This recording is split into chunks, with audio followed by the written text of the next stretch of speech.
Buon pomeriggio da parte di Franco Segreto dell'Europa Network con Calcio e Mercato, la trasmissione numero 2. Salutiamo chi mi ha preceduto ieri, Pippo Gatto, ma è qui con noi la nostra Vincenza Gallo. Buon pomeriggio Vincenza. Bentrovati. Grazie di essere con noi, presentiamo subito l'ospite di oggi, eccolo qua.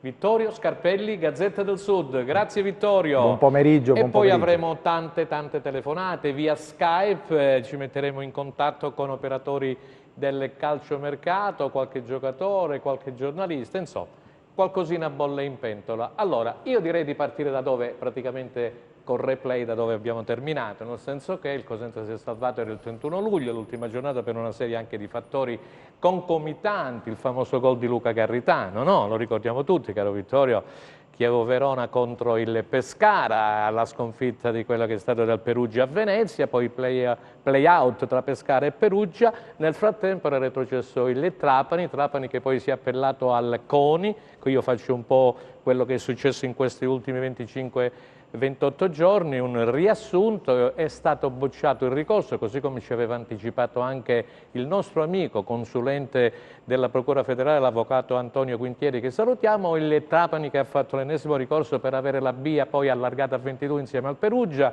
è stato bocciato per l'ennesima volta dal CONI. Poi cosa è successo, Vittorio?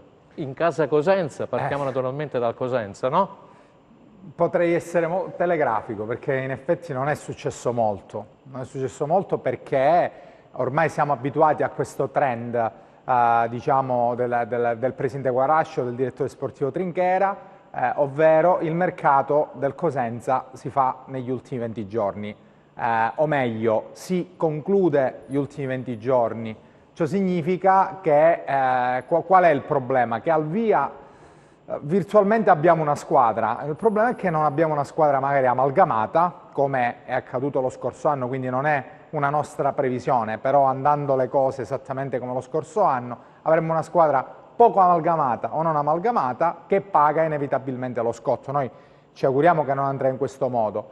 Quali novità ci sono state? Sostanzialmente Cosenza ha dovuto salutare, per qualcuno definitivamente, per altri magari la fiammella della speranza non è ancora spenta, alcuni dei giocatori che hanno contribuito ecco, io questo, a questa volevo salvezza. portarti a questo, sono partiti sì. praticamente in 10 più 13 ragazzi, sono 23 in tutto, con i ritorni dei vari Litteri, Tiritiello e Moreo, 11 che aveva più giocato 13, esatto, 11 più 13, tenendo conto che Schiavi positivo più il ragazzo positivo, chiaramente, ma della prima squadra Schiavi positivo ha ulteriormente ridimensionato un organico che molto probabilmente non farà conto neanche di Moreo, Litteri, forse di Tiritiello che viene testato, potrebbe restare in seconda linea ma non come protagonista, quindi alla fine, Franco, siamo sempre lì a ciurlare nel manico. L'unica novità è l'arrivo del portiere Falcone, di cui si dice un gran bene, la Samp addirittura lo vorrebbe tenere sotto osservazione per un futuro da titolare. Sappiamo bene che la Samp ha Audero, che è un grande portiere, però potrebbe far cassa oggi o domani con Audero. Vincenza, allora, hai sentito quello che ha detto l'amico e collega Vittorio Scarpelli? Assolutamente sì. Tu c'hai un po' il polso della situazione anche per quanto riguarda la tifoseria, la tifoseria è un po' in ansia in questo periodo. Sì, la però c'è da dire una cosa, che tranne Monza, come recitava stamattina il titolo della Gazzetta dello Sport, poi faremo vedere anche più tardi il titolo del Corriere dello Sport, tranne Regina, parleremo anche del caso Rami e Monza, e di Galliani Berlusconi, non mi pare che poi le altre squadre stiano facendo granché. Sei di questo parere? Assolutamente sì, la situazione diciamo che è ferma in Casa Cosenza, ma è ferma un po' in Calabria in generale, ma diciamo che il calciomercato inizia oggi, quindi occorre dare comunque tempo al tempo di fatto e essere fiduciosi. Sicuramente tu mi parli della tifoseria, sulla tifoseria ci sarebbe tanto da dire e quindi diciamo che ovviamente aspettano con ansia nomi e concretezza affinché questa squadra possa in qualche modo ripopolarsi e quindi non soffrire magari come ha sofferto la tifoseria lo scorso anno, sì, fino all'ultima non ripetere la storia, fino all'ultima giornata di campionato. Io vedo già nel monitor di servizio due cari amici. Partiamo subito con Danilo Pagni, vediamo subito se c'è Danilo. Buon pomeriggio Danilo, grazie. Buon pomeriggio a tutti. Danilo, so che sei in giro, sei nella capitale in questi giorni, ci sono varie riunioni di direttori sportivi. Facci un po' la situazione, ecco, metti un po' a fuoco la situazione di quello che sta succedendo. Parlaci anche del caso Rami, poi lo chiederemo anche al nostro amico Attilio Malena. Vai! Allora, innanzitutto volevo salutare e diciamo che sono stato un discreto profeta quando dissi di creare la cultura dell'impresa a Cosenza e così è stato. Al di là delle varie combinazioni fortuite, no? Dei risultati avvenuti incredibilmente dagli altri cambi, diciamo, Occhiuzzi e il suo staff, verso i quali nessuno riponeva fiducia, sono stati sì baciati dalla fortuna, ma sono stati bravissimi nella gestione delle partite e del lockdown. Complimenti. Detto questo, allora, una breve panoramica del mercato. È ovvio che per questa Serie B che si è andata a costituire una posizione di forza e di privilegio ce le hanno le squadre che sono retrocesse dalla Serie A, giusto? Al di là dell'aspetto economico del famoso paracadute, ma anche per ossatura di squadra. E il discorso trova due direzioni. La prima direzione, che è quella tecnica, dove si ha già una squadra molto forte per fare la Serie B, e dalla parte tecnica si possono incassare ulteriori soldi. Brescia-Docet, un Brescia che retrocede. E Tonali che lo do al tuo caro Milan. Tonali a quanto pare è fatto al Milan, però stiamo parlando anche di giocatori come Joronen, che secondo me è uno dei più grandi portieri della Serie A, meno noto, ma a mio avviso Joronen è un portiere fortissimo e che sicuramente verrà fatta una plusvalenza. C'è Cistana e Torregrossa diciamo che è all'apice della sua maturità. Infatti 2 anni fa andai a vedere un amichevole all'Hotel Mancini tra la nazionale, tra il Brescia e la Primavera della Lazio. Tutti parlavano della famosa punta da prendere, e io dissi alla presenza di Di Biagio e di Marrocco, direttore sportivo eccellente, uscente da Genova, voi la punta ce l'avete in casa. Quindi questa posizione di forza delle retrocesse, lo stesso Lecce, la stessa squadra della SPAL hanno delle ossa, quindi diciamo godono di una posizione assoluta di privilegio. Il Lecce ha ripreso Pantaleo Corvino, che è un po' la storia degli anni 90-80 del Lecce, a discapito di Mauro Meluso che si è alacremente contrattizzato a Spezia. Insomma, però, diciamo, è andato in una squadra che disputerà la Serie A, voglio dire, un in bocca al lupo a Mauro Meluso, ci mancherebbe altro, insomma, no? Sicuramente, con un centro sportivo all'avanguardia, un presidente Volpi che è un'istituzione. Quindi diciamo una posizione di privilegio da parte delle retrocesse. Le neopromosse, è inutile dire il Monza ha dichiarato palesemente l'obiettivo di andare in Serie A, un Monza che ha una proprietà alle spalle di caratura mondiale con Berlusconi e compagni, oltre ad avere l'appeal. Poi ci sono il Vicenza. Ci hai lavorato nel Milan, quindi sai le dinamiche, insomma, no? Della famiglia Berlusconi. Sì, però io non ho avuto la fortuna. Ma era sempre lì, ho capito dove vuoi arrivare, era sempre dietro le quinte, dai. Una cosa è lavorare al Milan con Berlusconi, nel pieno di Berlusconi, è una cosa lavorare con un fondo, quindi però è stata un'esperienza bellissima. Detto questo, le neopromosse, il Monza dichiaratamente farà lo squadrone, il Vicenza ha una discreta base dalla cima, secondo me. Vabbè, ma prenderà Antonucci, poi i gol li farà Antonucci, dai. Antonucci li fa i gol, però cioè, io dico che in Serie B, e questo ormai voi siete espertissimi, grazie, è un campionato sempre aperto, soprattutto le ultime 10 partite. Poi andando diciamo internos sulla Regina, la Regina ha fatto questi volevo portarti Regina e Cosenza perché poi volevo sentire Attilio Malena, anzi fermati un attimo, che io vado subito da Attilio Malena, eccolo qua, Attilio lo saluto, buon pomeriggio Attilio, grazie per essere stato con noi sia ieri che oggi. Insomma, hai sentito quello che ha detto testé Danilo Pagni? Sì, sì, assolutamente. Buon pomeriggio a tutti. Saluto il direttore. Non posso essere che d'accordo, francamente, con il direttore, anche perché poi, secondo me, definire il Cosenza fermo sul mercato è abbastanza ingeneroso. Il Cosenza, come diceva giustamente Vittorio prima in studio, fa quel che può, sta cercando anche di chiudere i colpi Balulì e Cone di ritorno a stretto giro di posta, vorrebbe mettere a disposizione nel più breve tempo possibile di Roberto Chiuzzi, lo abbiamo detto, non è semplice, ma per questi due ritorni il Cosenza non ha riscontrato particolari intoppi. Sul giro d'orizzonte intorno alla Regina, il dietrofront di Rami è arrivato ieri alle 23, la Regina da questo punto di vista sta mantenendo una linea di coerenza abbastanza netta, ovvero chi tentenna sulla possibilità di sposare il progetto della Regina, la Regina non aspetta nessuno, così è stato per altri calciatori in Serie C, così è stato anche per altri calciatori in questa stagione, stesso discorso vale per un campione assolutamente come Rami, nonostante non sia più giovanissimo, Rami in Serie B avrebbe sicuramente potuto dare quel qualcosa in più al reparto difensivo. Ieri la Regina ha incontrato il Bologna per Falcinelli, concreti passi avanti, è una Regina che dunque non si ferma, mentre per il Cosenza sta facendo quel che può. È chiaro che due obiettivi diametralmente opposti e considerare Regina e Monza come due neopromosse mi sembra abbastanza riduttivo, anche perché sono le due squadre che si stanno muovendo di più sul mercato già da un mese e mezzo abbondante a questa parte. Danilo Pagni, allora, hai sentito quello che ha detto l'amico Attilio Malena? Sì, Cosenza e Regina, dai, Rami, raccontami quello che è successo di Rami questa notte, dai. Ma io penso che Taib sia stato molto chiaro nell'esposizione dei fatti, c'è stato qualcosa è venuto meno la parola, l'impegno, e quando viene meno quello può succedere di tutto, ma ormai il calcio ci ha abituato a questo e ad altro, perché insomma le strette di mano e le parole lasciano il tempo che trovano. Per quanto riguarda il Cosenza sì, è vero, non è in pieno ritardo, mi sembrano un po' ingenerose, però c'è da dire una cosa, l'unico aspetto che un po' mi preoccupa del Cosenza, e io sapete che sono un fermo ottimista, è che probabilmente perderà un giocatore con l'indice di pericolosità e l'indice di incidenza nel risultato di oltre il 70%, che è Rivière.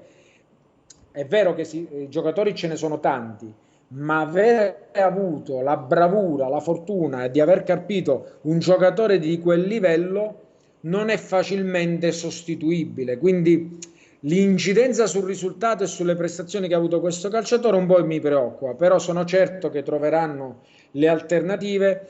A mio avviso Occhiuzzi avrà delle difficoltà iniziali, perché secondo me è stato bravissimo nel gestire questo periodo, bravissimo e fortunato, ma adesso confermarsi non sarà facile. Io glielo auguro con tutto il cuore, perché è stato anche un mio calciatore quando io iniziavo a fare il direttore in C a Castrovillari, e veramente sono felicemente sorpreso, però io penso che il Cosenza debba sostituire questo giocatore che era determinante al di sopra di tanti altri nella categoria. Grazie. La Regina... Scusami che andiamo subito ai messaggi, che ne stanno arrivando tantissimi. Vai Vincenza, vai. Allora, guarda Vittorio, in realtà abbiamo un po' di messaggi per te, quindi te li giro. Ti chiedono se Guarascio non vuole investire, perché non vende? Siamo stanchi di essere il suo hobby. Forza Lupi anche quest'anno, ed ecco una domanda proprio diretta per te. Vittorio dice: ma perché Vittorio Scarpelli scrive e parla sempre male del Cosenza? Questa è una bella risposta, poi rispondo pure io e faccio vedere il titolo del Corriere dello Sport di questa mattina, perché un discorso è raccontare i fatti, un discorso è dire che uno Franco, praticamente è negazionista, magari poco costruttivo. Vittorio Scarpelli, vai. Noi proviamo, come Franco sa, a raccontare ciò che accade, non sempre vorremmo raccontare una realtà del genere. Poi purtroppo abbiamo anche un'esperienza alle spalle di un'annata durissima, poi è chiaro che la salvezza venuta in quel modo magari cancella con un colpo di spugna le sofferenze, però chi ha la memoria corta poi rischia tanto. Il Cosenza sta facendo esattamente quello che fece lo scorso anno, e perché Ma forse dicono i tifosi non avevano un problema di scaramanzia. Ma sì, però non so a un certo punto la dea bendata, perché io ci vedo tanto di... poi non dico del caso, perché sarebbe ingeneroso nei confronti del mister Occhiuzzi e di questo gruppo che ha trovato questo colpo di teatro finale, come dello stesso direttore sportivo. La realtà è questa, piaccia o no, il Cosenza si presenta sul mercato con un budget che è nettamente, e lo sottolineo, nettamente inferiore rispetto a quello delle altre, al di là delle stelle comete Monza e Regina che pare vogliono essere solo di passaggio in categoria, o parlo di tutte le altre, scusi il Cittadella, Lentella, forse queste società un po' così, e quindi è chiaro che non può subito essere roboante nei primi giorni di mercato. Se questo significa parlare male, mi dispiace di aver urtato la suscettibilità di qualche tifoso. In realtà io credo che noi dobbiamo tenere sempre la barra dritta, anche perché fu proprio lo stesso presidente, io lo dissi anche, Franco lo sa, questo sarà un presidente, più in là sarà anche un presidente rimpianto, perché Guarasci è uno di quelli che tiene tutto quanto in ordine. Però ogni tanto bisognerebbe andare a stuzzicare pure l'orgoglio del tifoso, stimolarlo, la passione, andare a lavorare su queste cose qui. Il Presidente su questo, è un mio parere, poi magari non è stato abilissimo. E anche quest'anno siamo un pochino, secondo me, in sofferenza sul mercato, ed è un peccato perché l'anno scorso arrivò Riviera dal bacino degli svincolati. Quest'anno non sarà facile rimpiazzare Rivière, non sarà facile rimpiazzare Asensio, non sarà facile rimpiazzare Casasola. Perini è stato rimpiazzato con un portiere che comunque in Serie B esperienza non ne ha, per quanto se ne parli benissimo. Sono tanti, non sarà facile. Chiaramente, conoscendo Trinchera, lui le idee chiare ce le ha. Io sono convinto che la tavola del mercato è ben apparecchiata e alla fine, se non trova di meglio, lui chiuderà di volta in volta il terzino, il centrocampista, eccetera, eccetera. Però siamo sempre sul filo del rasoio, non c'è niente di preconcetto, quindi nel mio essere critico nei confronti del Cosenza. Va bene, ci sono molti tifosi che parlano di progettualità, di futuro del Cosenza, di capire i programmi. Speriamo che poi ci sarà prossimamente, cara Vincenzo, una conferenza stampa dove riusciremo a capire quelli che saranno i progetti futuri del Cosenza, il programma e, come dicevo, anche la programmazione che è alla base poi di ogni società di calcio. Sì. Allora, Vittorio Malera, sei d'accordo su quello che ha detto in questo momento Vittorio Scarpelli? Attilio. Ma io credo che francamente non ci sia particolarmente da aggiungere al discorso che faceva Vittorio. È chiaro che la grande scalata, merito del grandissimo lavoro di Roberto Chiuzzi, a cui realmente andrebbe fatta una statua celebrativa per una stagione straordinaria e anche per aver allestito comunque un gruppo poi che in campo ha reso per come ci si aspettava all'inizio. Ma gli errori su cui il Cosenza non deve ricadere sono francamente sempre gli stessi, ovvero avere un minimo di progettualità in più rispetto al recente passato. Non si chiede al presidente Guarascio di allestire un budget ai livelli di Monza e Regina, per intenderci, ma semplicemente poter avere la possibilità per il direttore sportivo Stefano Trinchera di poter lavorare con maggiore tranquillità e non sempre arrivare agli ultimi giorni di mercato per puntellare la rosa e quindi di conseguenza di non avere dei calciatori che poi possono rivelarsi un boomerang. Riviera è stato un acquisto assolutamente indovinato, stesso discorso per altri calciatori come ad esempio Mirko Carretta, come ad esempio lo stesso Baez, ma poi ti ritrovi con i cosiddetti Schiavi e Monaco, che sono due calciatori che dovevano essere in teoria i tuoi perni per la difesa e poi si sono rivelati assolutamente insoddisfacenti per rendimento in campo e fuori. Per cui io credo che la famosa asticella andrebbe alzata non del tutto, ma quantomeno di un minimo, per consentire alla politica dei piccoli passi, tanto amata dal presidente Guarascio, di rendere ancora di più e di consentire soprattutto al direttore sportivo Trinchera e allo stesso Roberto Chiuzzi, che meriterebbe per quanto fatto senza dubbio di poter lavorare, ripeto, non con grandissima tranquillità, ma quantomeno con un pizzico di tranquillità in più, e presentarsi all'inizio del campionato con una rosa quantomeno più completa rispetto ad ora. Allora, Vincenza, altre domande? Facciamo rispondere è stato chiamato in causa anche Danilo Pagni. Vai. Assolutamente Danilo Pagni, sì. Poi subito alla risposta. Questa in realtà è una domanda che possiamo girare a tutti i nostri ospiti in studio e prego, fuori. Prego. Se arriva Moschella come secondo di Chiuzzi, Tortelli farà sempre parte dello staff del mister insieme a Carnevale? Allora, dovrebbe arrivare Moschella. Sentiamo Danilo Pagni, che lo conosce molto bene. Chiedono i tifosi che fine farà Tortelli. Questo noi non lo possiamo sapere. Mi auguro che possa restare nello staff tecnico, ci mancherebbe altro. Allora, sentiamo, vai con un'altra domanda e poi facciamo rispondere a Danilo Pagni. Assolutamente sì. Allora, sinceramente questa è per te, Franco. Vabbè, no, sì. Per me no, saltala, poi rispondo Non c'è dopo. Futuro così, ma non è una domanda, è un'affermazione che possiamo anche però girare. Cioè? Non c'è futuro così. Signor Segreto, da attento giornalista, mi dice se per lei il Cosenza è o non è una società che programma?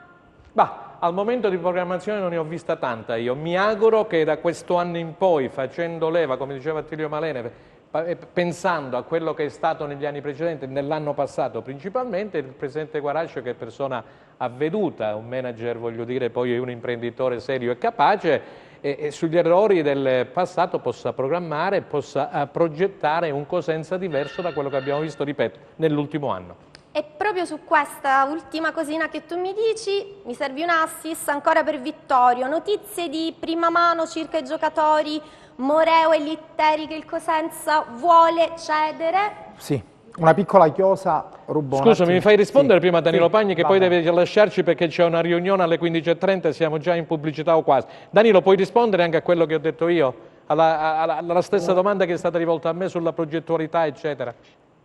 Allora, Guarascio ha dimostrato che con last minutes arriva dovunque, quindi forse questa chimica che molte volte non rispecchia la filosofia aziendale del calcio nella normalità, però lui ha dato questi risultati. Sì. Io sono sempre per una programmazione, quando parlo di programmazione parlo anche di strutture. Il settore giovanile ha bisogno di una struttura, il Cosenza ha bisogno di un mini quartiere generale. Quindi non si può prescindere da questo e attualmente non si può prescindere neanche da Guarascio. Mi ricollego alla domanda di Mimmo, di Moschella. Sì. Moschella, io conosco lui, il fratello che è stato mio calciatore tutta la famiglia. Occhiuzzi è strategico perché Occhiuzzi sa che Moschella è stato secondo e collaboratore tecnico di vari allenatori negli ultimi anni. Al di là che ha allenato la primavera, si fida, come si fida di Tortelli, di Carnevale, tutte persone che erano nel settore giovanile e che hanno fatto benissimo. Io quando si incanala una situazione non l'andrei a toccare. Io Tortelli, che conosco perché è stato, anche se per bene mio allenatore, ha allenato anche mio figlio, è una persona di vecchia scuola, una persona che io al settore giovanile lo vedo, ma non lo vedo con i piccolini, perché secondo me si è trovato questo staff ha funzionato. Perché andare a togliere nel puzzle un elemento? Vuoi aggiungere perché pensi che questo abbia più conoscenza da collaboratore? Mi può stare bene, anche perché, parliamoci chiaro, la scelta di Guarascio, perché è una scelta, la scelta di Occhiuzzi, Roberto, Carnevale e Tortelli, che io conosco a menadito tutti e tre, è una scelta del presidente che è stata sposata da tutti ed è stata una scelta miracolosa. Perché andarla a toccare? Poi non è che abbiano dei costi, cioè oggi Occhiuzzi non guadagna, ma non perché non lo potrà meritare, quanto l'allenatore del Brescia, del Lecce, quanto Corini. Quindi voglio dire, il range economico dà possibilità all'apertura di un'altra persona di fiducia. Metterei nelle condizioni migliori Occhiuzzi di avere un altro suo amico collaboratore fidato, ma non toccherei il resto. Benissimo. Sentiamo allora Attilio Malene e poi la risposta a Vittorio Scarpelli. Sì, su Moschella ne abbiamo parlato ieri, era atteso un incontro, un faccia a faccia con il presidente Guarascio, visto che Moschella non è stato poi confermato alla guida del Crotone Primavera, è stato scelto di far tornare Galluzzo, ex vice di Massimo Drago, sia nell'esperienza di Cesena che in quella di Crotone che in quella infelice di Reggio Calabria, per cui sarebbe sicuramente un valore aggiunto all'interno di uno staff che, come diceva giustamente il direttore, è ben rodato e ha dimostrato di poter lavorare in sinergia per il bene del Cosenza, per cui io credo che eventualmente in ottica di un possibile innesto di Moschella all'interno dello staff di Occhiuzzi non si vada ad intoccare un equilibrio, ma semplicemente ad aggiungere una preziosa risorsa ad uno staff che ha già dimostrato di valere come sul campo.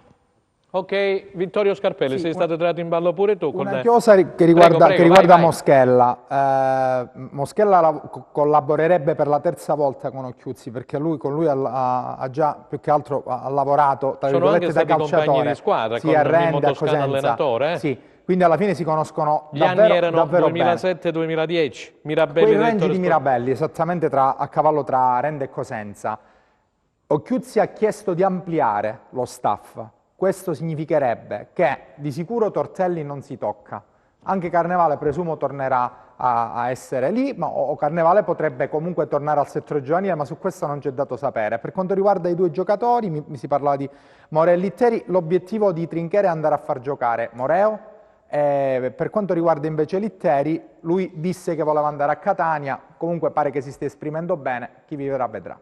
Direttore, io ti ringrazio, Danilo Pagni, siamo in pubblicità, non so se Attilio Malena poi dopo la pubblicità vuole restare con noi altri 5-6 minuti perché poi ci metteremo in contatto anche col Corriere dello Sport e ci farà cosa gradita. Grazie Danilo, grazie per essere con noi. Ci saluti a tutti. Grazie pubblicità, restate con noi. A presto!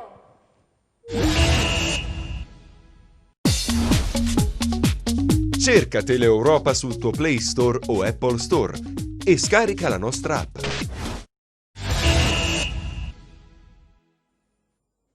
Rieccoci nuovamente insieme per questa seconda parte di Calcio e Mercato. Siamo, caro Vincenzo, oggi è il 1° settembre? Oggi è il 1° settembre. Oggi è il 1° settembre. Allora, messaggi, Attilio Malena, Vittorio Scarpelli, vai. Allora, in TV viene gente che non vuole bene al Cosenza, parla sempre male, perché non state a casa? Ah, bene. Questa è sempre una stilettata per Vittorio, Ma probabilmente. qualcuno oggi forse ce l'ha contro Gazzetta dello Sport, non lo Franco, noi facciamo il nostro, però per carità è giusta la libertà. E vabbè, vale, vuol dire sia. che il Cosenza e Guarascio hanno praticamente la bandiera in alto e la Gazzetta del Sud è l'ultimo della classe. Questo sto uscendo fuori Vabbè. oggi, dai. Chiedo scusa, si critica la società quando c'è un'alternativa, a Cosenza al momento non c'è e quindi questa è la migliore società. Ricordo ogni anno i patemi d'animo quando ci dicevano di iscriverci e poi alla fine non lo facevamo mai, ma lasciamo stare, stimoliamo Guarascio. Non ho capito la grande squadra al momento della regina, 9 undicesimi giocatori di Serie C, tranne qualche anziano, i nomi lasciamoli agli altri. Franco, perdona, a questo punto è importante una chiosa. Bisogna Prego, vai, separare, ti avrei dato subito al la di là di replica. tutto, perché le critiche sono sacrosante, per carità. Bisogna separare ciò che Guarascio ha fatto e che è storia, resterà nella storia e lo farà passare come uno dei migliori presidenti alla storia del Cosenza. Non c'è dubbio. Su questo, quando ci sono i numeri, non si può discutere. Ma ciò non significa che bisogna campare di rendita oppure questa riconoscenza deve diventare un paravento per qualsiasi errore. No, bisogna essere lucidi e dire un grande presidente, perfetto, però si può fare meglio. Ecco, questo è un modo anche per stimolarlo. Dire che abbiamo 7 giocatori in ritiro e fra 22 giorni si gioca, 23 giorni si gioca, questo significa che qualora dovessero arrivare nuovi acquisti... Esatto. Colleghiamoci il Covid. Il vero problema qual è? Che cos'è mancato l'anno scorso? Se siamo partiti male e abbiamo chiuso benissimo, a prescindere dal disastro che c'è stato in mezzo, vuol dire che forse mancava l'amalgama, mancava un po' di collante. All'amalgama si fa il ritiro, si fa proprio nel momento di preparazione al campionato. Giusto. Arriveranno i nuovi acquisti, arriveranno probabilmente tutti d'un colpo nei prossimi giorni, io penso già fine settimana qualcuno arriverà, qualcuno la settimana prossima. Non sarà semplice come gli altri anni perché ci sarà da sottoporsi al tampone, questo non l'ho deciso io perché voglio del male, tra virgolette, al Cosenza, ma purtroppo è prassi. Quindi primo tampone, esito del tampone, dopodiché allenamenti individuali, secondo tampone e test sierologico, esito secondo tampone e poi si va ad allenare con la squadra. Capite bene che passa qualche giorno, quindi i nuovi acquisti non sono cotti e mangiati come in passato, ma devono affrontare tutta questa trafila prima di allenarsi in gruppo.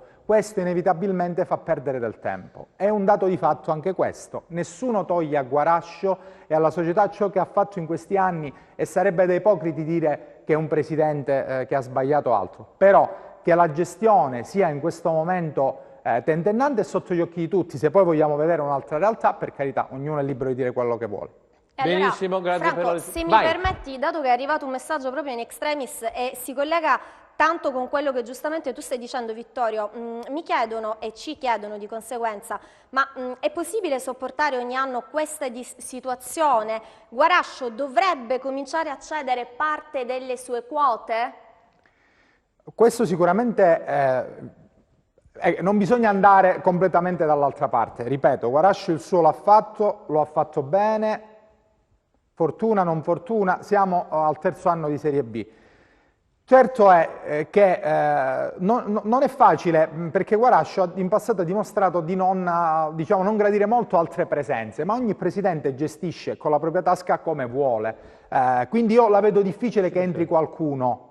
Vedo anche difficile che entri qualcuno a subentrare a Guaraci, perché lui al momento, anche qualora la squadra fosse retrocessa l'anno scorso, a me risulta, come anche magari a Franco, che non avrebbe lasciato Cosenza. Quindi discorsi societari al momento secondo me non hanno motivo di esistere, anche perché, ripeto, il Cosenza arriva alla terza stagione in Serie B, quindi il presidente al momento non ha intenzione di cedere. Se poi dovesse arrivare il magnate di turno che mette sul tavolo una proposta indecente, cosa che finora non è arrivata, tutto può essere. Il presidente però va stimolato anche con le critiche. Va stimolato con le critiche, poi me lo fate vedere il titolo del Corriere dello Sport di questa mattina, per cortesia?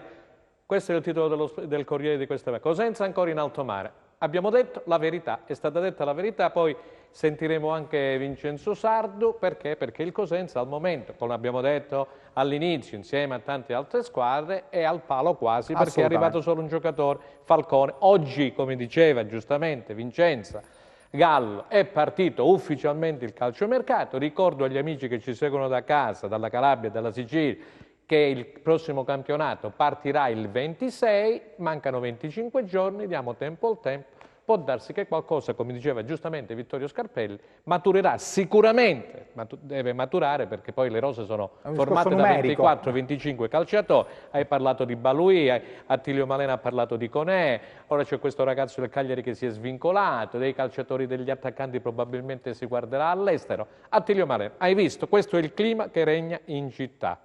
Che il tifoso vorrebbe una squadra praticamente di media classifica, quantomeno. Speriamo sia così, Franco, c'è una domanda per Attilio, Sì, Attilio, vai, posso fartela? Te la faccio al volo. Vai. Allora, prego, vai. Ti chiedono, qui si stanno facendo solo prestiti, ma quest'anno si possono fare in realtà solo 6 prestiti, quindi dalla Questa è una società, bella domanda, è una bella esatto, domanda. dalla società di Serie A a quella di Serie B. E giustamente il nostro telespettatore è preoccupato. Quindi, essendoci il problema di questa nuova regola, Attilio, e quindi dandoci la possibilità massimo 6 prestiti da società, da quella di A a quella di B, tu cosa pensi? Ma io credo sostanzialmente che è giusto che ci siano due correnti di pensiero. Dall'altra parte il Cosenza è indietro su alcuni aspetti programmatici e questo credo sia oggettivamente un dato di fatto, ma dall'altra parte ci stiamo ritrovando ormai non certamente da una stagione, ma da più di una stagione a raccontare il mercato del Cosenza. Il mercato del Cosenza vive una linea di coerenza per quanto riguarda la Serie C e anche per gli anni della Serie B, un attendismo alla ricerca delle occasioni di mercato, e così sarà anche in questa stagione. La speranza di chi poi racconta il Cosenza e di chi poi vuole il bene e la crescita di una società patrimonio della Calabria come tutte le altre è che ci si aspetti quel salto di qualità in più che per il momento non è arrivata. Quindi non si tratta di una critica a prescindere, anche perché personalmente non ho mai criticato nessuno per simpatia o antipatia. Partendo dalla seconda domanda che mi facevi, è un problema per chi logicamente vuol puntare sui prestiti, però dall'altra parte il Cosenza si sta muovendo anche su calciatori svincolati ed eventualmente trovando le giuste metodologie, le giuste formule, gli escamotage, si potrebbe tranquillamente andare incontro e sopperire eventualmente ad una mancanza del limite di 6 prestiti che poi è riduttivo. Il Cosenza ha una rosa da dover ricostruire, la tempistica è piuttosto ridotta, il Cosenza ha dei calciatori in mano come lo stesso Ingrosso, ma servirà tempo. Abbiamo parlato di Balulì, abbiamo parlato di Conè, è già arrivato Falcone, piace molto anche il profilo dell'ex Chievo Verona Yamga, per cui le idee su cui lavorare ci sono. Dall'altra parte ciò che manca è probabilmente la tempistica e il poter offrire un budget nettamente inferiore rispetto a tutte le altre formazioni, per cui come ogni stagione bisognerà attendere le occasioni, ma il Cosenza però sa dove andare ad intervenire e il direttore sportivo Stefano Trinchera sa ciò che serve a Roberto Chiuzzi per partire, o meglio ripartire da dove si era cominciato, da dove si era terminato, nella miglior maniera possibile.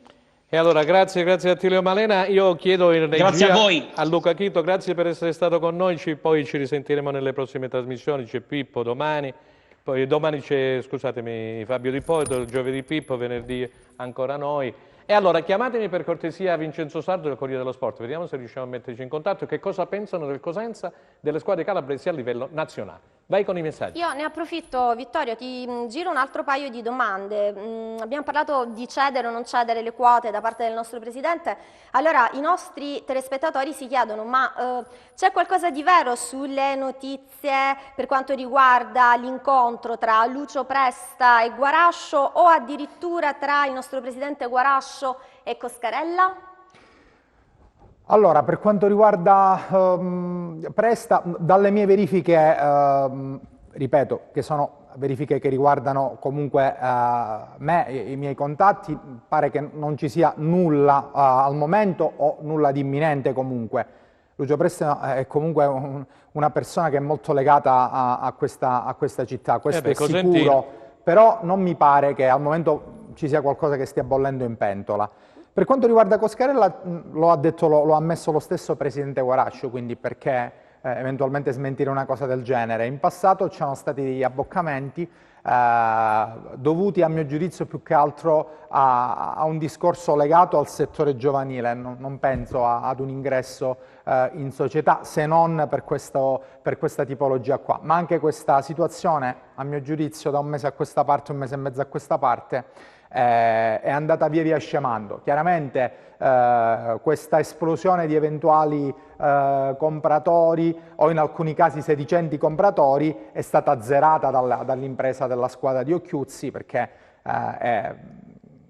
avvicinarsi a una squadra in Serie C è più facile che avvicinarsi a una squadra che è in Serie B. Io al momento c'è calma piatta intorno ai discorsi societari, che poi questa calma piatta possa essere solo di facciata, al momento può starci, però che io sappia non c'è molto a Quindi riguardo. anche l'idea, eventualmente si vociferava di una squadra unica, in questo momento non se ne sta parlando più. Diciamo che l'onda non è cavalcata in più,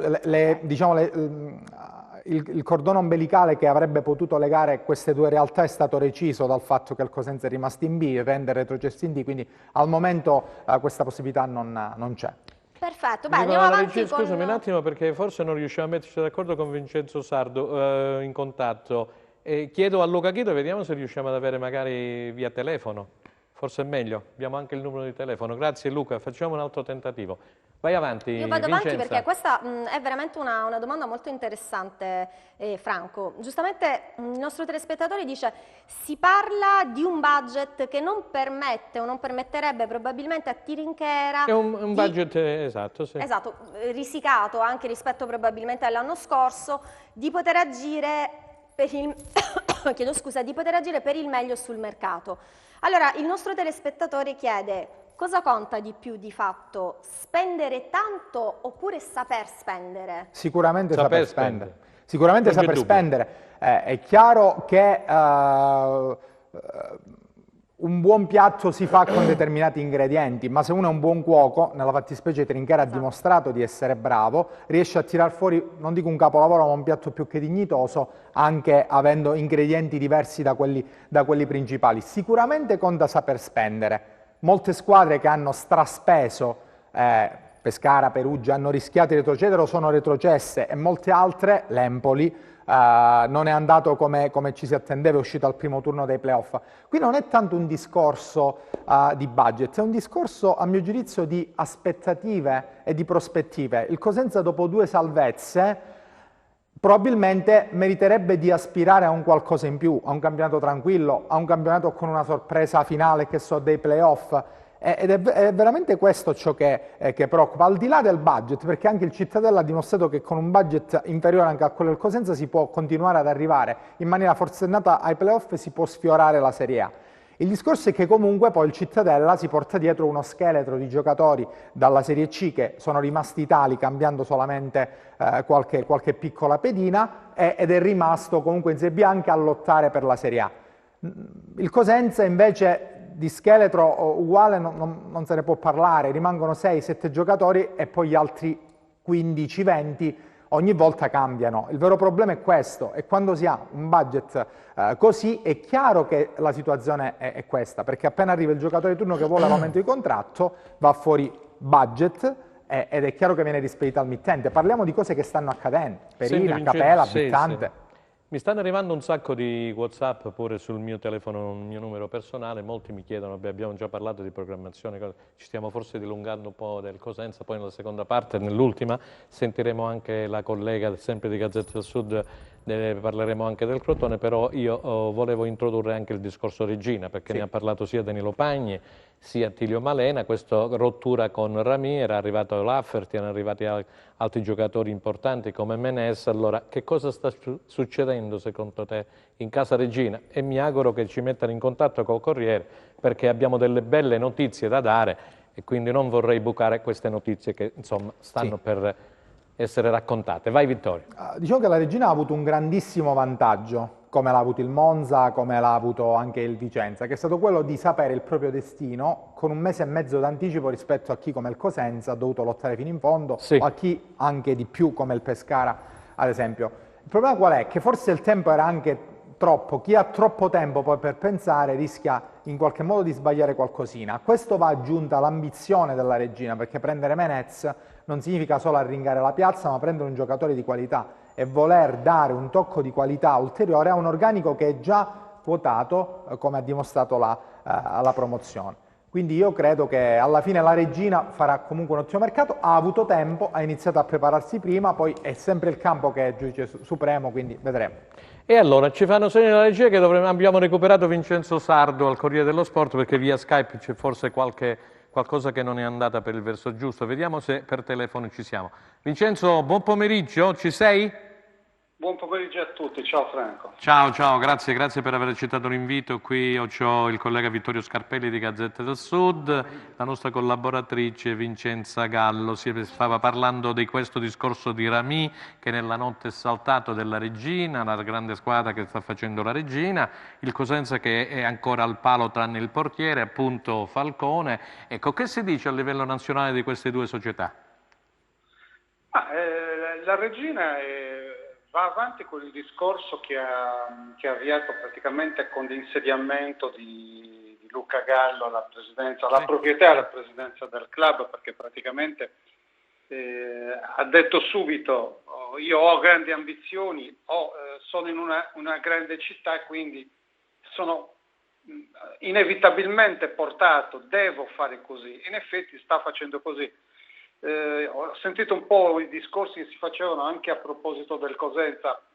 Bisogna mettere in evidenza secondo me alcune cose. Prego. La dimensione della città, la dimensione del club, la dimensione della risposta della gente sono tutti valori che decidono in un modo o nell'altro quelle che possono essere le potenzialità di un investimento da parte di una proprietà. Adesso la Regina diciamo, per parecchi anni ha sofferto, prima con le proprietà di Foti e successivamente anche del predecessore. Noi ci ricordiamo, Franco, quanto abbiamo lavorato, tra virgolette, sui patemi della Regina, che a ogni fine stagione arrivava lì e non con Mimmo Praticò, che salutiamo, esatto, Mimmo Praticò che esatto. poi ha ceduto, esatto, bravo, ma era un continuo, praticamente ogni fine stagione si poneva il dubbio, ma ci iscriviamo all'anno 21, quindi diciamo già esistere è un valore e questo bisogna tenerlo molto bene a mente quando si parla di Guarascio. La Regina ha impostato una grande scommessa secondo me, perché finora diciamo almeno fin quando non è intervenuta la chiusura dell'attività al pubblico pagante aperto, diciamo sta andando avanti quasi sulla fiducia, fa investimenti grossi, prende grandi giocatori, giocatori importanti e secondo me anche funzionali. Bisogna vedere anche qual è il ritorno economico, perché la Regina adesso deve a tutti i costi fare un grande campionato, se no rischia di ritornare indietro alle difficoltà che abbiamo conosciuto con Foti, con Praticò, perché non facciamoci troppe illusioni.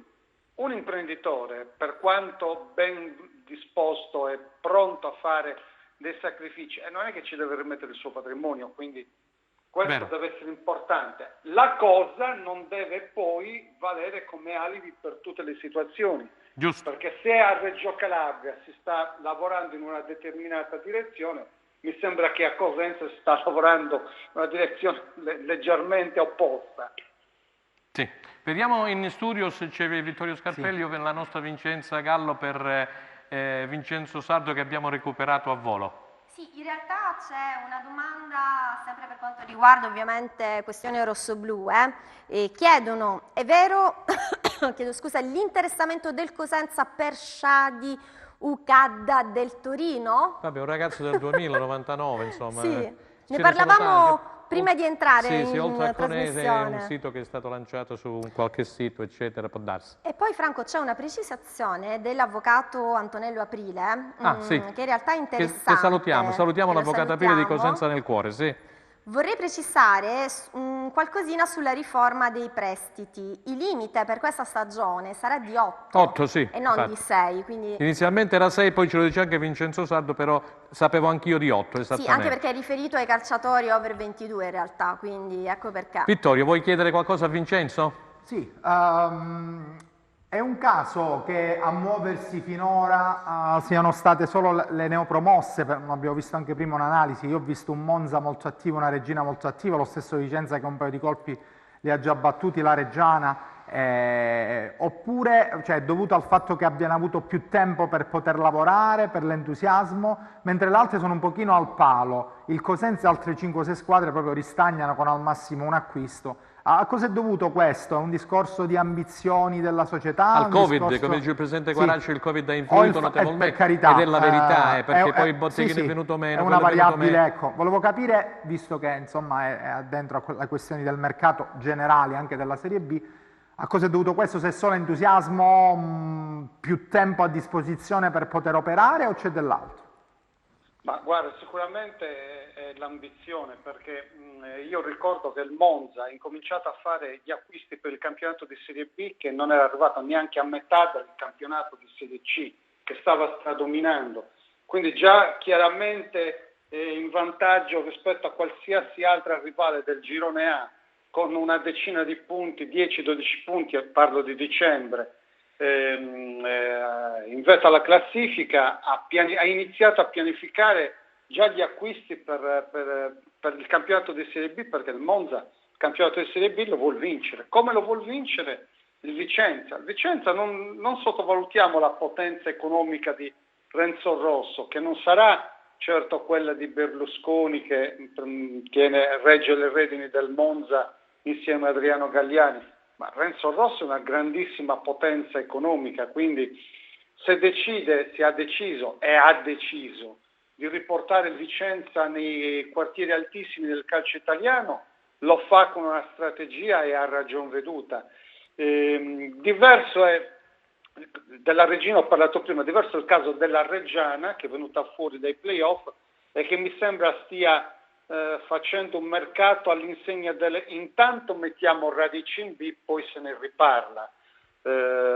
Il valore del potenziale finanziario di Reggio Emilia rispetto a Reggio Calabria, ma anche e soprattutto Monza e Vicenza è ben diverso, per cui c'entra sicuramente il fatto di aver avuto tempo per programmare, ma il Monza si giocava, ripeto, stiamo parlando di dicembre, e a dicembre il Monza ha iniziato a comprare giocatori per vincere anche la Serie B, quindi è un discorso di ambizione sicuramente. Casasola non c'è più a Cosenza, non c'è più Rivière, ne parlavamo poc'anzi con Danilo Pagni e con l'amico Attilio Malena, sono andati via anche altri giocatori tipo Asensio che il Genoa ha portato in ritiro, e un pallino di Faggiano, sembra che il Pescara sia interessato, eppure questi giocatori che ha portato Trinchera alla fine sono molto richiesti, caro Vincenzo, sul mercato. Guarda, Rivière la Ligan, addirittura c'è il Crotone e il Crotone vorrebbe portarlo appunto in Serie A, la Sampdoria perché lo ha avuto nel Monaco anni fa anche Ranieri l'allenatore, insomma, quindi voglio dire il Cosenza ha pescato bene l'anno scorso. Assolutamente, ma la bravura di Trinchera non sono certo io a scoprirla. Il problema è che non puoi pretendere di lavorare esclusivamente di prestiti per 3, 4, 5, 6 stagioni di fila. Un piano strategico te lo devi creare, perché altrimenti Giusto. l'alternativa è vivacchiare in attesa magari di beccare l'occasione giusta, i pianetti si mettono in fila e indovinare una promozione come è successo 2 anni fa. Sì. Vincere la B è sicuramente molto più complicato rispetto a vincere la Serie C. Per vincere la B devi avere, diciamo, la storia del calcio ci insegna 2 tipi di soluzioni, di situazioni. La prima è quella dei grandi investimenti, sì. Cioè investimenti importanti, mirati, fatti con tanto acume. La seconda è quella della, tra virgolette, fortuna, ma grande fortuna, però portata avanti sempre secondo una strategia, una competenza di operatori, come possono essere appunto Trinchera, per carità. Però sono, ripeto, le eccezioni. Se tu vuoi programmare una dimensione importante in Serie B, non puoi evitare di fare degli investimenti. Pochi, tanti, ma li devi fare. Vincenzo, siamo in chiusura. Abbiamo un attimo di pubblicità, restate con noi. Ciao, grazie Vincenzo, grazie per essere intervenuto qui da noi a Calcio e Mercato, grazie. Buon pomeriggio a tutti. Grazie ancora, salute gli amici.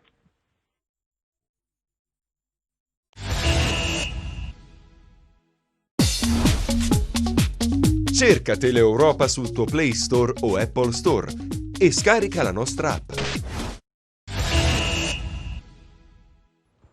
Terza ed ultima parte di questo Calcio e Mercato. Come va? Vincenza, bene? Va Messaggi, benissimo. un mare di messaggi, No, un attimo, non un so mare se di guardare messaggi. prima la telecamera o il cellulare. È vero, peccato che non abbiamo avuto via Skype Vincenzino Sardo, comunque insomma l'abbiamo recuperato per telefono, ha fatto dei passaggi molto interessanti.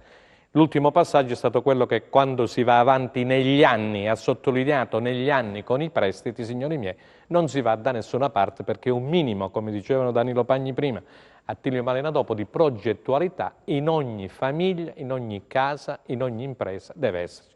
E il calcio è un'impresa come le altre, forse più importante. Vittorio Scarpelli, su questo passaggio volevo sentirti prima di dare la linea poi a Claudia Berlingeri a Crotone che ci darà quello che bolle in pentola appunto a Crotone. Vai Vittorio. Io sposo appieno quello che è stato detto, non bisogna mai fare il passo più lungo della gamba, però a fare sempre il solito passo non è che si muovano, non è che si arrivi chissà dove. Bisognerebbe delle volte provare un pochino ad uscire, non dico fuori dal seminato per poi pagare le conseguenze più avanti, però sicuramente l'obiettivo deve essere quello di costruire o avere la forza di autoprodurre i vantaggi e di autoprodurre un rendimento. Vittorio, scusami, forse c'è un problema, ci dicono i tecnici al tuo microfono. Nel frattempo vogliamo andare a leggere qualche messaggio prima che ti sistemino appunto. Ecco, dovrebbe essere a posto, ci rifanno. No, dicevo, Vai. se non si ha la forza di produrre il valore da sé, ergo settore giovanile che foraggia 2 o 3 giocatori l'anno, è chiaro che poi in qualche modo bisogna investire. Se non lo si fa a lungo, il rischio è che noi vediamo i tutini e i Palmiero solo di passaggio, insomma, si cresce dovrebbe poco. firmare per la Salernitana, diamo Sì. questa notizia anche agli amici che ci ascoltano da casa. Voleva incontrare in queste ore, ha chiesto proprio espressamente al suo punto di riferimento, il procuratore agente Pisacane, di parlare proprio direttamente con Lotito per capire proprio quelli che saranno i futuri progetti della Salernità. Allora, io direi di andare ad introdurre il Crotone. Non so se abbiamo in linea via Skype la collega di Gazzetta del Sud, Claudia Berlingeri. Ciao Claudia, buon pomeriggio, ci senti? Sì, buonasera, io vi sento bene. Grazie per essere intervenuta, insomma. Qui si stava parlando delle squadre calabresi, adesso introduciamo il Crotone. Che c'è di vero a Crotone? Che so che Peppe Ursino che ci saluti, e ci saluterai naturalmente, è sul Rivière. Marrone è tornato, Zanellato e Cuomo sono stati chiamati in nazionale Under 21, insomma è una bella soddisfazione.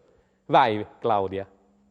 Innanzitutto buonasera a tutti, un saluto particolare a Vittorio. Ciao, che rivedo con molto piacere, anche se in TV. Detto questo, sì, c'è tanta carne sul fuoco qua a Crotone perché vabbè, oggi inizia ufficialmente il mercato, ma la dirigenza rossoblù ha già nelle scorse settimane rinnovato il contratto a Marrone, a Benali, a Festa. Benali Quindi, fino al insomma, 2023 mi pare, no? Benali. Sì, dal 2023 rispondendo pienamente a quello che aveva chiesto il mister, perché Sì. mister aveva chiesto di non smontare del tutto l'intelaiatura che ha raggiunto la passata promozione in A, per cui i punti, diciamo, i giocatori principali sono stati fortemente evoluti, portati a casa e quindi sono già in ritiro con tutta la squadra. Tra l'altro ritiro che è stato aumentato di un'altra settimana, quindi la squadra fino a sabato rimarrà in ritiro, poi 2 giorni liberi e martedì prossimo tornerà in ritiro fino al 13 settembre. Sì. Quindi insomma c'è stato questo cambiamento di programma. Sono a Cotronei, mi nomi- pare, no? Sono a Cotronei loro. A Villaggio Baffa. E senti un po', dimmi di Moschella, che so che si è incontrato con Guarascio in la primavera del Crotone, lo ha sostituito con Galluzzo, dovrebbe diventare il vice di Occhiuzzi. Sì, Galluzzo è un ritorno a guidare per la guida della panchina rossoblu, mentre Moschella te lo aspettavi di Moschella che potesse lasciare la primavera?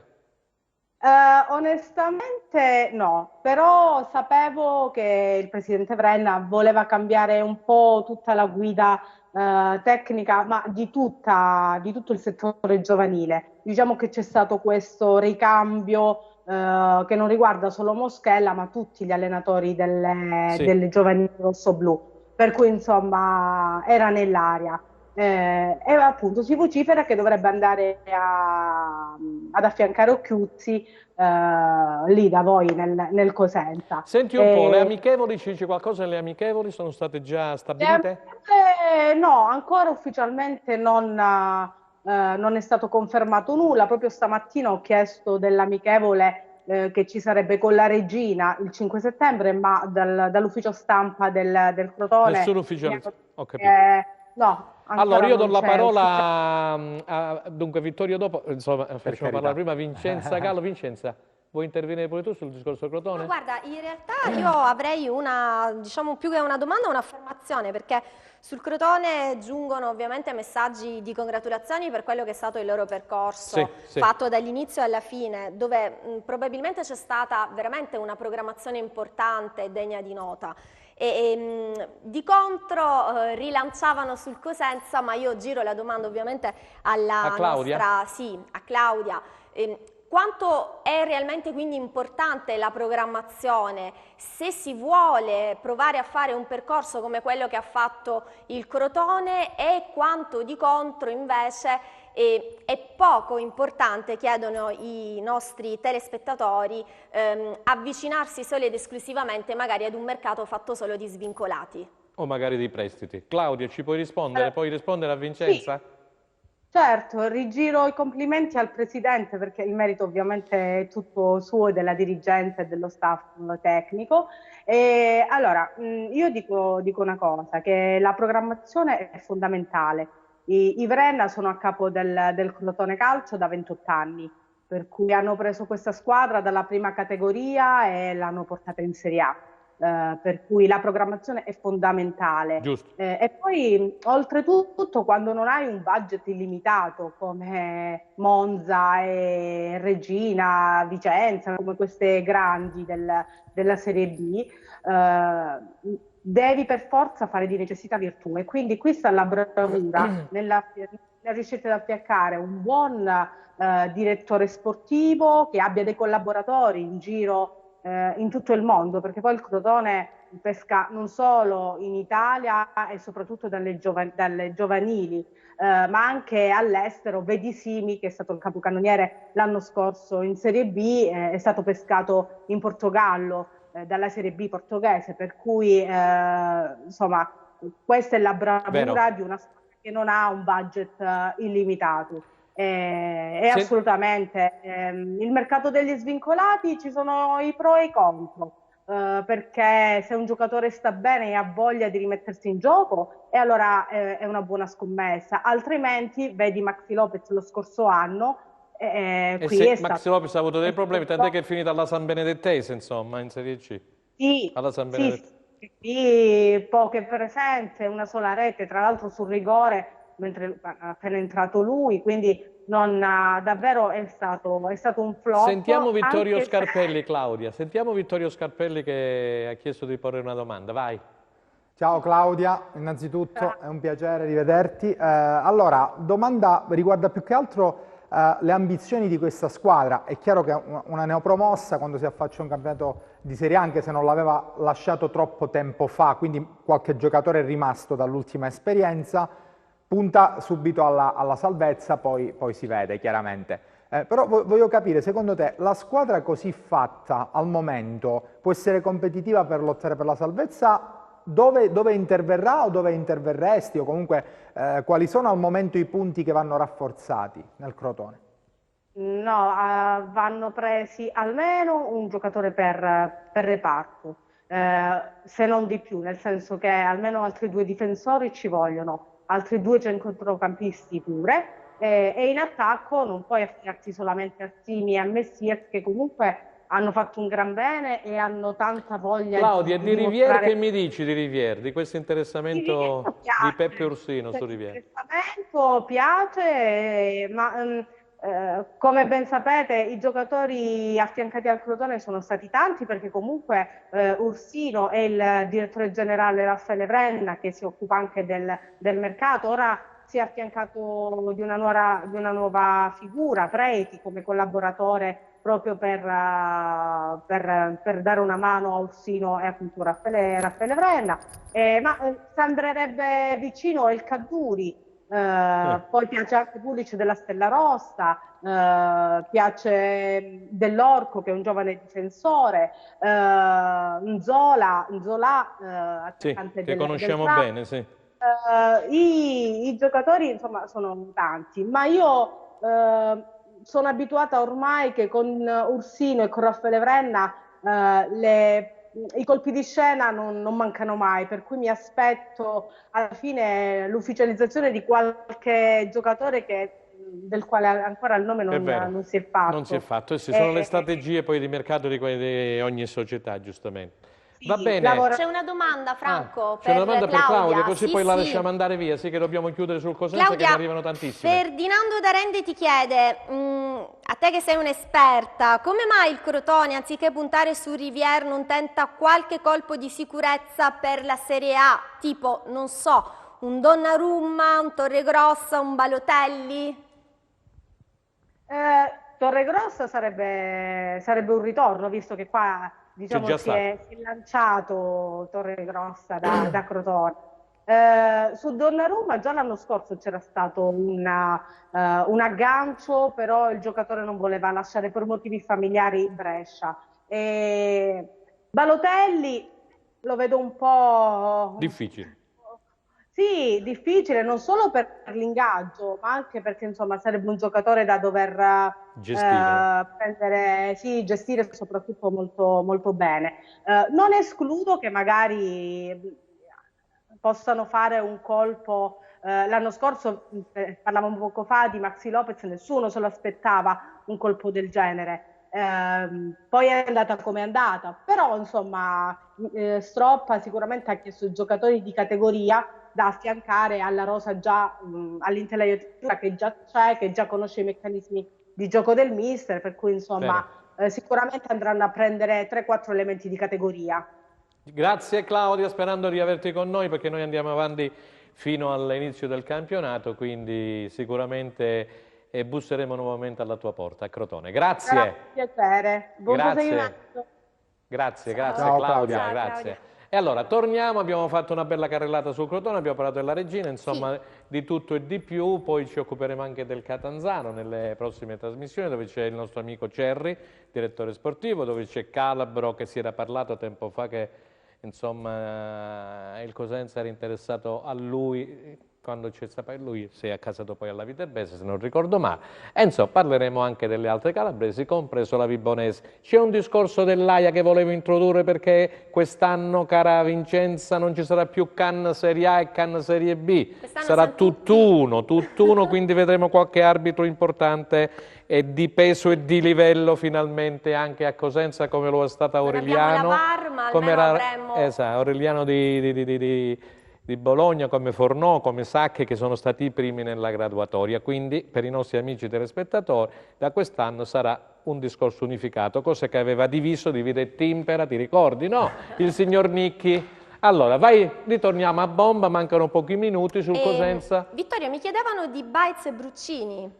Allora, Pareva dovessero andare alla Salernitana? Allora, su Baez c'è un interessamento della Salernitana, su Bruccini dell'Avellino, lo ha confermato lo stesso procuratore pubblicamente. Al momento però il Cosenza non li sgancia, Baez non se ne parla proprio, Bruccini nemmeno, se il Cosenza dovesse riuscire a muovere qualcosina più in là, ma l'intenzione è tenere tutti i giocatori sotto contratto, anche perché sono pochi, se eliminiamo pure loro poi diventa difficile, ma al di là di questo i giocatori che sono rimasti la società li ha tenuti con grande consapevolezza, forse solo Schiavi, che al di là della positività non ha convinto molto l'anno scorso e potrebbe nelle ultime ore lasciare il Cosenza, ultime ore Vittorio, poi mi scrivo di Ingrosso che dovrebbe essere addirittura d'arrivo, c'è un contratto fino al 2022, io me lo ricordo questo Ingrosso nel Matera di Auteri, fece molto bene, è un giocava che con Carretta pure, giocava insieme a Carretta a Matera. È un giocatore che piace a Trinchera, un giocatore che piace e nel restyling che sta operando Trinchera della difesa, anche forzatamente perché ad esempio con Capela siamo ai ferri corti, purtroppo non pare che il ragazzo voglia, non voglia più restare o comunque abbia voglia fatto tornare in Portogallo esose, e bisogna trovare subito delle alternative. Ingrosso è un nome forte, un nome caldo, ne servirà un altro per rimpiazzare Si era Monaco. parlato anche di Agostino Camigliano, di un possibile ritorno, però bisogna pagare il cartellino alla Cittadella. Esatto, il Cittadella. L'idea di Trinchera è di prendere un centro-sinistra, il famoso braccetto di sinistra, un vice legittimo, per intenderci giovane. Qualora questo non dovesse essere, non sarebbe comunque un ripiego Camigliano, sarebbe un'ottima alternativa a mio giudizio al legittimo. Però il Cosenza, oltre eventualmente a Ingrosso, dovrebbe prendere almeno altri due, un centrale e un centrale sinistro, Camigliano, un giovane, insomma. Vincenzo, ci chiedono dei bilanci, pure a me arrivano, ma noi non siamo, voglio dire, tutto sommato. L'ho già detto al replay il mese di luglio, lo ripeto adesso. Non è una situazione la nostra dove possiamo far vedere i bilanci. I bilanci, caro Vittorio, lo diciamo una volta per tutte, sono pubblici.